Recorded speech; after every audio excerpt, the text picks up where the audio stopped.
Indian banking മേഖലയിൽ ഇപ്പോൾ വലിയൊരു മാറ്റം സംഭവിച്ചുകൊണ്ടിരിക്കുകയാണ്. കഴിഞ്ഞ കുറച്ച് വർഷങ്ങളായി കിട്ടാക്കടങ്ങൾ കുറച്ചും ലാഭക്ഷമത വർദ്ധിപ്പിച്ചും നമ്മുടെ പൊതുമേഖലാ ബാങ്കുകൾ ശക്തമായ തിരിച്ചുവരവ് നടത്തിക്കഴിഞ്ഞു. 2026 കണക്കുകൾ പ്രകാരം പ്രമുഖ സ്വകാര്യ ബാങ്കുകളെക്കാൾ ആകർഷകമായ വിലയിൽ പല പൊതുമേഖലാ ബാങ്ക് ഓഹരികളും ഇപ്പോൾ ലഭ്യമാണ്. പൊതുമേഖലാ ബാങ്കുകൾ എന്ന് പറയുമ്പോൾ എല്ലാവരും സാധാരണയായി നോക്കുന്നത് SBI ആണല്ലോ. എന്നാൽ SBIയേക്കാൾ കുറഞ്ഞ വിലയിൽ ഇപ്പോൾ മറ്റ് ചില ബാങ്കുകൾ കൂടി ലഭ്യമാണെന്നതാണ് ശ്രദ്ധേയമായ കാര്യം. ഈ ബാങ്ക് ഓഹരി ലാഭകരമാണോ എന്ന് നോക്കാൻ നമ്മൾ പ്രധാനമായും ഉപയോഗിക്കുന്നത് പ്രൈസ് ടു ബുക്ക് വാല്യൂ തന്നെയാണ്. ലളിതമായി പറഞ്ഞാൽ ഒരു ബാങ്കിന്റെ ആസ്തിയുമായി താരതമ്യം ചെയ്യുമ്പോൾ ഓഹരി വില എത്രത്തോളം ഉണ്ട് എന്ന് കണക്കാക്കുന്നതാണിത്. പൊതുമേഖലാ ബാങ്കുകളുടെ വാല്യുവേഷൻ പരിശോധിക്കുമ്പോൾ നിക്ഷേപകർക്ക് മികച്ച അവസരങ്ങൾ നൽകുന്ന 3 ഓഹരികളാണ് Bank of India, PNB, Central Bank of India എന്നിവ. നിലവിലെ കണക്കുകൾ പ്രകാരം ബാങ്ക് ഓഫ് ഇന്ത്യയുടെ പ്രൈസ് ടു ബുക്ക് റേഷ്യോ വെറും 0.7 ടൈംസ് ആണ്. ഇത് ഓഹരി അതിന്റെ യഥാർത്ഥ മൂല്യത്തെക്കാൾ കുറഞ്ഞ നിരക്കിലാണ് വ്യാപാരം ചെയ്യുന്നതെന്ന് സൂചിപ്പിക്കുന്നു. അതേപോലെ തന്നെ പഞ്ചാബ് നാഷണൽ ബാങ്കും സെൻട്രൽ ബാങ്ക് ഓഫ് ഇന്ത്യയും വെറും 0.8 ടൈംസ് റേഷ്യോയിലാണ് നിൽക്കുന്നത്. പൊതുമേഖലാ ബാങ്കുകളിലെ വമ്പനായ SBIയുടെ വാല്യുവേഷനുമായി താരതമ്യം ചെയ്യുമ്പോൾ ഈ ബാങ്കുകൾ വളരെ ലാഭകരമായ നിരക്കിൽ ലഭ്യമായതിനാൽ തന്നെ ഇവയെ നിങ്ങളുടെ വാച്ച് ലിസ്റ്റിൽ ഉൾപ്പെടുത്തുന്നത് വലിയ ഗുണം ചെയ്തേക്കാം. ഈ 3 പൊതുമേഖലാ ബാങ്കുകളുടെയും പ്രവർത്തന മികവും അവയുടെ അടിസ്ഥാന ബാങ്കിംഗ് സേവനങ്ങളിലെ വളർച്ചയും പരിശോധിക്കാം. 2026 മാർച്ച് 10 ബാങ്ക് ഓഫ് ഇന്ത്യയുടെ വായ്പകൾ 17.1% വർദ്ധിച്ച് 7.6 ലക്ഷം കോടി രൂപയിലെത്തിയപ്പോൾ PNB 13.7% വളർച്ചയോടെ 12.25 ലക്ഷം കോടി രൂപയും central Bank of India 19.1% വർധനവോടെ 3.36 lakh crore രൂപയും വായ്പകളായി നൽകി. ഇതിന് സമാനമായി SBI 17.2% വളർച്ചയോടെ 48.77 ലക്ഷം കോടി രൂപയുടെ വായ്പകളാണ് വിതരണം ചെയ്തത്. സാമ്പത്തിക വർഷാവസാനമായ ഈ പാദത്തിൽ റീറ്റെയിൽ SME വായ്പകളാണ് ഈ ബാങ്കുകളെല്ലാം തന്നെ മികച്ച മുന്നേറ്റം നടത്തിയത്. വായ്പകൾ നൽകുന്നതിനുള്ള പ്രധാന സ്രോതസ്സായ നിക്ഷേപങ്ങളുടെ കാര്യത്തിലും ബാങ്കുകൾ ശക്തമായ നിലയിലാണ്.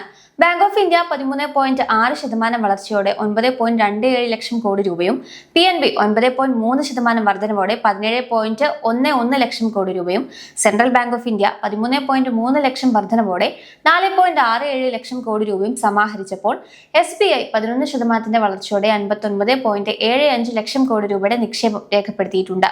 പ്രധാനമായും ഫിക്സഡ് ഡെപ്പോസിറ്റുകൾ ഉൾപ്പെടുന്ന ടേം ഡെപ്പോസിറ്റുകളിലെ വലിയ വർധനവാണ് ഈ 4 ബാങ്കുകളുടെയും നിക്ഷേപ വളർച്ചയിൽ നിർണായകമായത്. ബാങ്കുകളുടെ പ്രവർത്തനക്ഷമത അളക്കുന്നതിനുള്ള പ്രധാന ഘടകമാണ് നെറ്റ് ഇൻട്രസ്റ്റ് മാർജിൻ. ബാങ്കിംഗ് മേഖലയിലെ വായ്പ പലിശ നിരക്കുകൾ കുറയ്ക്കുന്നതിനായി 2025 ഡിസംബറിൽ ആദ്യം RBI റിപ്പോ നിരക്കുകൾ കുറച്ചിരുന്നു. ഇത് ബാങ്കുകളുടെ നിമ്മിൽ താൽക്കാലികമായ സമ്മർദ്ദം ചെലുത്തിയിരുന്നു.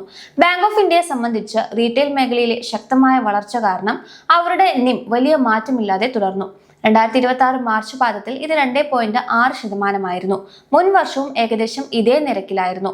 സെൻട്രൽ ബാങ്ക് ഓഫ് ഇന്ത്യയുടെ കാര്യമെടുത്താൽ 2026 മാർച്ച് പാദത്തിൽ 3.25% നിം രേഖപ്പെടുത്തി. ഇതും മുൻ വർഷത്തിന് സമാനമാണ്. എന്നാൽ പഞ്ചാബ് നാഷണൽ ബാങ്കിന്റെ ആഭ്യന്തര നിം മുൻ വർഷത്തെ 2.96% നിന്നും 2026 മാർച്ച് പാദത്തിൽ 2.6% കുറഞ്ഞിട്ടുണ്ട്.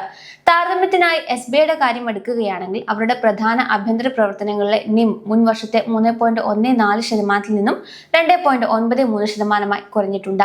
പശ്ചിമേഷ്യൻ പ്രതിസന്ധി പൊതുമേഖലാ ബാങ്കുകളുടെ കിട്ടാക്കടത്തിൽ കാര്യമായ പ്രത്യാഘാതങ്ങൾ ഉണ്ടാക്കിയിട്ടില്ല എന്നും റിസൾട്ടിൽ വ്യക്തമാണ്. ഉദാഹരണത്തിന് ബാങ്ക് ഓഫ് ഇന്ത്യയുടെ നെറ്റ് NPA മുൻ വർഷത്തെ 0.82% നിന്നും 0.56% കുറഞ്ഞു. NPA വകയിരുത്തലുകൾ 11% കുറഞ്ഞ് 1210.7 കോടി രൂപയായി. ഇതിന്റെ ഫലമായി ബാങ്കിന്റെ അറ്റാദായം 14.9% വർദ്ധിച്ച് 3015.8 കോടി രൂപയിലെത്തിയിരുന്നു. പഞ്ചാബ് നാഷണൽ ബാങ്കിന്റെ നെറ്റ് NPA മുൻ വർഷത്തെ 0.4% നിന്നും 0.29% മെച്ചപ്പെട്ടു. NPA വകയിരുത്തലുകൾ 906 കോടി രൂപയെ വർദ്ധിപ്പിച്ചെങ്കിലും ബാങ്കിന്റെ അറ്റാദായം 14.4% വളർച്ചയോടെ 5225 കോടി രൂപയായി. റെഗുലേറ്ററി നിബന്ധനകളെക്കാൾ ഉയർന്ന തുകയാണ് PNB വകയിരുത്തിയിരിക്കുന്നത്. ബാങ്കിന്റെ provision coverage ratio 90.3%. Central Bank of ഇന്ത്യയുടെ വായ്പാ ആസ്തികളും മികച്ച നിലവാരം പുലർത്തുന്നുണ്ട്. ബാങ്കിന്റെ നെറ്റ് NPA 0.55% നിന്നും 0.49% കുറഞ്ഞു. NPA വകയിരുത്തലുകൾ 22% കുറഞ്ഞ് 646.7 കോടി രൂപയായി.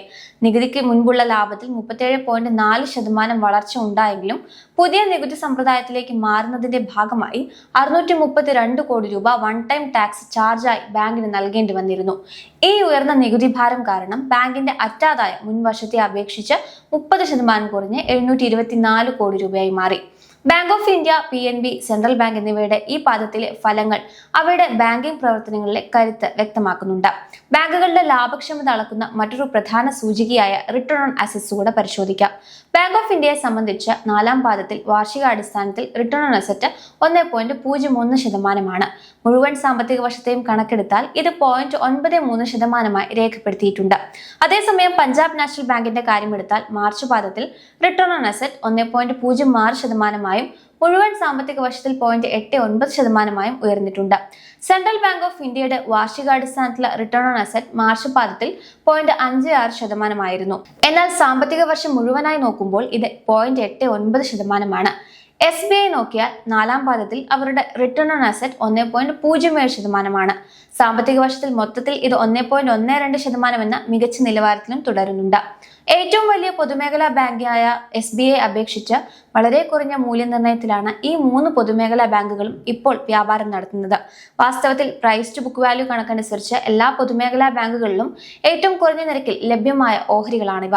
നിക്ഷേപകർക്ക് 2026 തങ്ങളുടെ വാച്ച് ലിസ്റ്റിൽ ബാങ്ക് ഓഫ് ഇന്ത്യയും PNBയും സെൻട്രൽ ബാങ്ക് ഓഫ് ഇന്ത്യയും ഉൾപ്പെടുത്താവുന്നതാണ്. വരും മാസങ്ങളിൽ ഈ ബാങ്കുകളുടെ പ്രകടനം നിക്ഷേപകരുടെ പ്രതീക്ഷയ്ക്കൊത്ത് ഉയരുമോ എന്ന് നിരീക്ഷിക്കുന്നതും ഉചിതമായിരിക്കും.